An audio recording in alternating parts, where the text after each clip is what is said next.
that is now precedence throughout the U.S. She is here to talk about the Trump administration's immigration policies and how we must stand together and protect the most vulnerable members of our communities. Allison Heimes, everyone.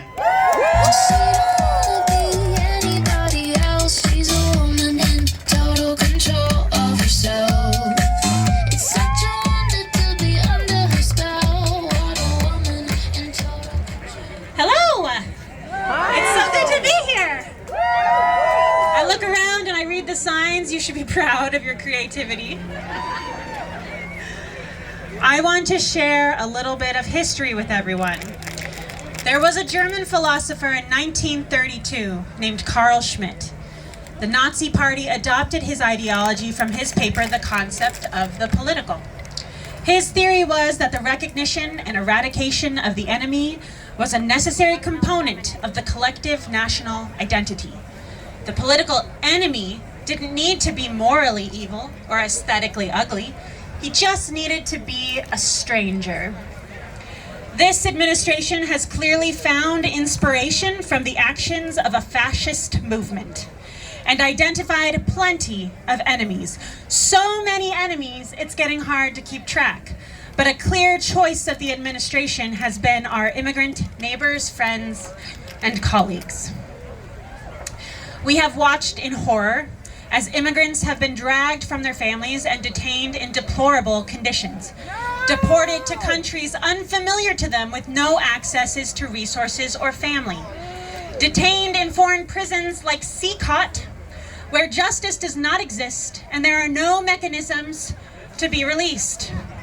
We have all seen the videos of car windows being smashed in as ICE officers drag away parents from their kids.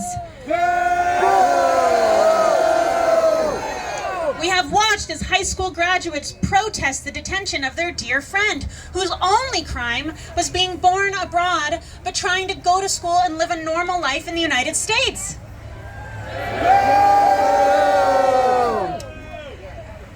We have read about the government halting the issuance of student visas and cracking down on the free speech expressed in social media posts by immigrants. CBP officers are asking people crossing the border if they like Trump or not, and turning them away if they seem unsure on how to respond. We have watched, personally with pride, as San Diego and LA residents fight back as ICE tries to deport their loved ones.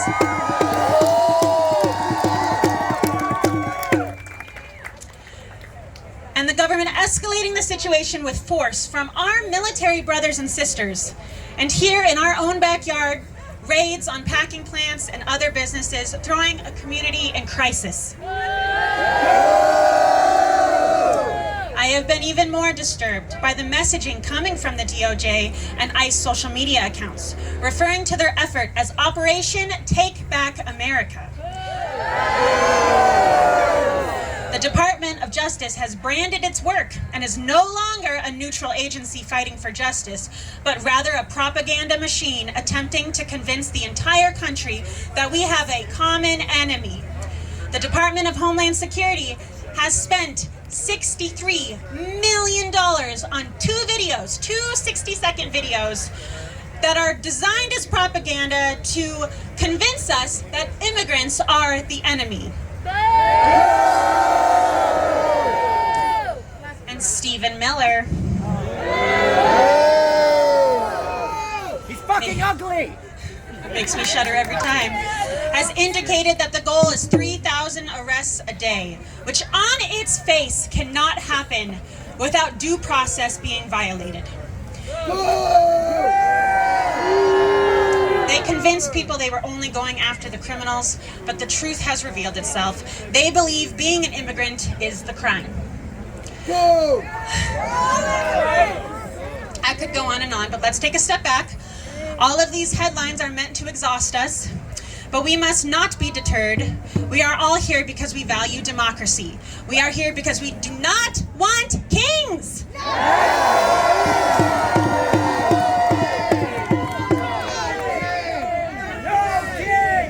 We are here because we know that immigrants are human beings. They are not aliens. They are not illegals. They are people. People who just want to live. Some people immigrate here to escape persecution. Some people come to escape natural disasters or war. Others come here to study and research, and some come here to open businesses and start companies from the ground up. Our country is a beautiful melting pot made up of many different cultures and religions. We cannot allow our government to villainize our people. Our country relies on our people, and yes, I say our people because immigrants are part of our community and they are every bit American as you or me.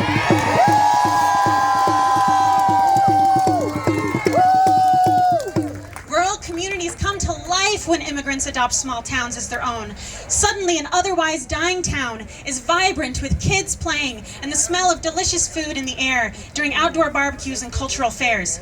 Immigrants keep businesses open. They pour billions of dollars into our economy, and they are the backbone of our agriculture and manufacturing industries. Let's talk numbers. I want you all to have these when someone claims immigrants are a drain on the economy. 14% of rural doctors in the US are foreign-born. 80% of crop handlers are foreign-born. Immigrant households pay over $18 billion in federal taxes in 2019 and over $11 billion in Nebraska state taxes. Immigrant entrepreneurs employ nearly 8 million people in the US. 44% of Fortune 500 companies were founded by immigrants. We need immigrants. We must protect our people. We must tell everyone we know that immigration is central to what makes our country great. Our immigration laws have not changed in over 40 years. The backlogs are preventing people from navigating the process quickly, and now they are being villainized for an inefficiency that they did not create. We must demand action from our elected officials, and no more listening to congressmen talk about how much they support DACA and TPS, and then we watch as they vote for bills that hurt those programs. If their elected officials fail to do their job, we vote them out. Vote them out! Yes, vote them out! Vote them out! Vote them out! Vote them out! If you came here today, you are brave. How many people here knew about today but paused about attending out of fear that the government may retaliate against you? That you might be subject to violence? Bring it on! These are the thoughts of people living under an authoritarian government. When our government adopts the philosophies of a fascist regime, we will adopt the spirit of those who opposed it. There was a movement in 1942 called the White Rose, spearheaded by Hans and Sophie Scholl. Students came together and distributed materials calling for freedom and an end to the Nazi regime. They called out what was happening as a crime against human dignity, and they lost their lives for it. Today, our beautiful country has fallen into the hands of a man who wants to be king, a man who does not care about human dignity, a man who purposefully is rewriting American history to erase centuries of immigrants building the country we know today. The Mayflower was carrying immigrants. The founding fathers were immigrants. Albert Einstein, Nikola Tesla, Andrew Carnegie, Madeleine Albright, all immigrants. Some people here today may be immigrants, some the children of immigrants. And if you're like me, you have some sort of great-great-grandfather or something who married someone who was Polish and they were German and whatever, and now you're an immigrant too.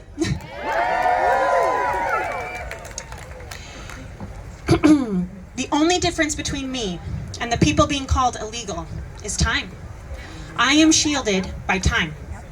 Otherwise, we are all the same.